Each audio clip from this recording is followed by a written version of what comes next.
gripped the steering wheel, her headlights slicing through the inky darkness as she drove home.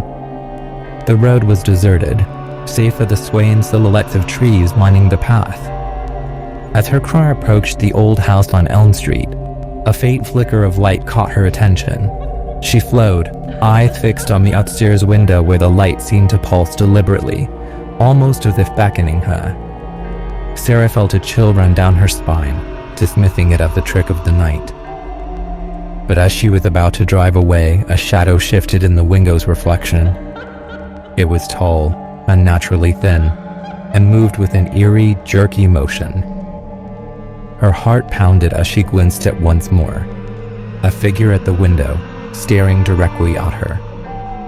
Terror-stricken, she floored the gas pedal, her car roaring away from the unsettling sight. As Sarah sped away, her headlights seemed to betray her, casting a long, dark figure that kept pace with her vehicle. She squinted at the rearview mirror, but saw nothing on the empty road behind. Yet the shadow persisted, growing more palpable, its presence suffocating as it drew closer with each mile. Sarah reached her home, breathless. She dashed inside, slamming the door and locking it with trembling hands. The world outside was silent, but her ears throbbed with the echo of her heartbeat. She collapsed onto the floor, trying to calm herself when a soft sound reached her, a slow, deliberate shuffle on the porch. The doorbell rang, cutting through the silence like a knife. Sarah froze, her mind racing back to the tales of the old Elm Street house, where a family had vanished decades ago. Whispers of their restless spirits haunted the town.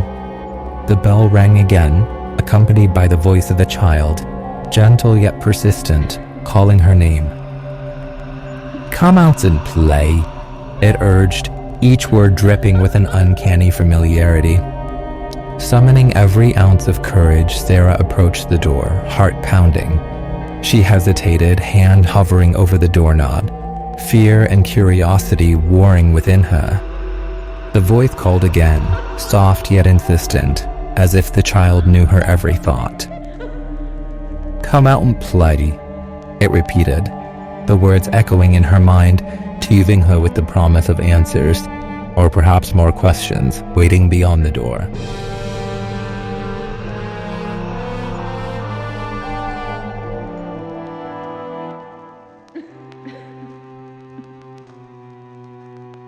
Alex, the night cashier, leaned against the counter, eyes glued to the old CCTV monitor.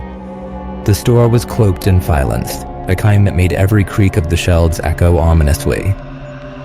The neon sign outside flickered, casting an eerie glow across the deserted parking lot.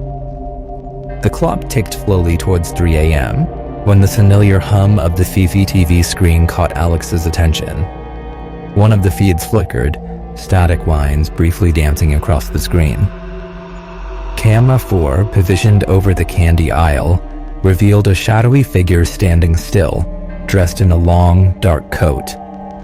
The figure's head was tilted slightly, as if listening to something only it could hear. Alex blinked, his heart beginning to race.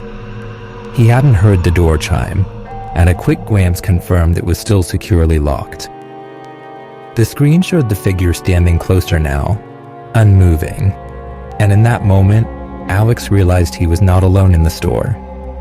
The silence wrapped around him like a shroud, amplifying every small sound. Summoning his courage, Alex stood and moved towards the candy aisle, the fluorescent lights casting long shadows on the floor. As he turned the corner, the flickering lights revealed no one there. Yet the sense of being watched was palpable. He felt a chill run down his spine as the lights flickered again, the figure reappearing momentarily on the screen. Breathing heavily, Alex returned to the counter, eyes glued to the monitor. The figure was gone, replaced by the mundane view of candy and snacks.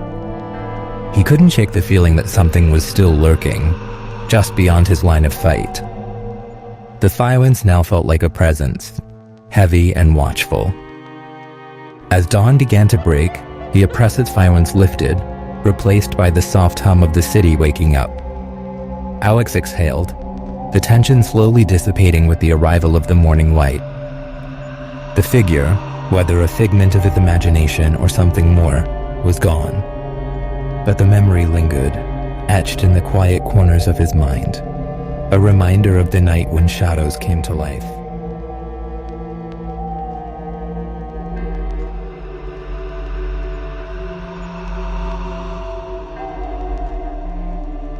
Elena drove her car up the winding road, the headlights piercing through the thickening mist. The small town of Hollow Hill loomed ahead, its silhouette set against the dim, fading white. As a journalist known for her skepticism, Elena found herself both intrigued and unnerved by the reports of mysterious disappearances that plagued this isolated community. Elena entered the local tavern, the air thick with the smell of aged wood and smoke. Locals sat huddled in corners, their voices low and cautious. "I'm here to uncover the truth about the recent disappearances," Elena declared, her voice cutting through the murmur. A grizzled old man at the bar eyed her suspiciously. Old Tom, the town's hermit, was known for his tales of ancient prophecies. "Better leave it alone, miss. The town holds secrets best left buried," he warned. Determined, Elena made her way to the town's library. The shelves groaned under the weight of forgotten knowledge. She ran her fingers across the spines of dusty tomes until one caught her eye, a book on local legends and prophecies. As she flipped through the pages, a chill ran down her spine. The prophecy spoke of a hidden society, a cult that thrived in the shadows, awaiting the return of their dark master. Her curiosity piqued. Elena ventured into the wood, where the town's secrets were said to be hidden. The trees towered over her, their branches clawing at the sky. She could almost hear the whispers of the vanished souls urging her to turn back.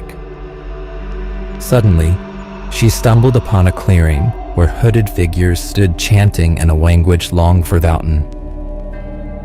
"What is this place?" she whispered to herself, her heart pounding in her chest. Elena followed the figures into a hidden chamber beneath the town. The air was thick with incense and the glow of candlelight flickered against stone walls. There she saw the missing townsfolk, their eyes vacant and entranced. "This can't be real," Elena murmured, feeling her grip on reality slipping. The leader of the cult, his voice calm and hypnotic, turned to her with a knowing smile. The cult leader seemed to peer into her very soul. "Welcome, seeker of truth. You found what you were looking for," he intoned. Panic surged through Elena as she turned and fled the chamber, the chants echoing in her ears like a haunting lullaby.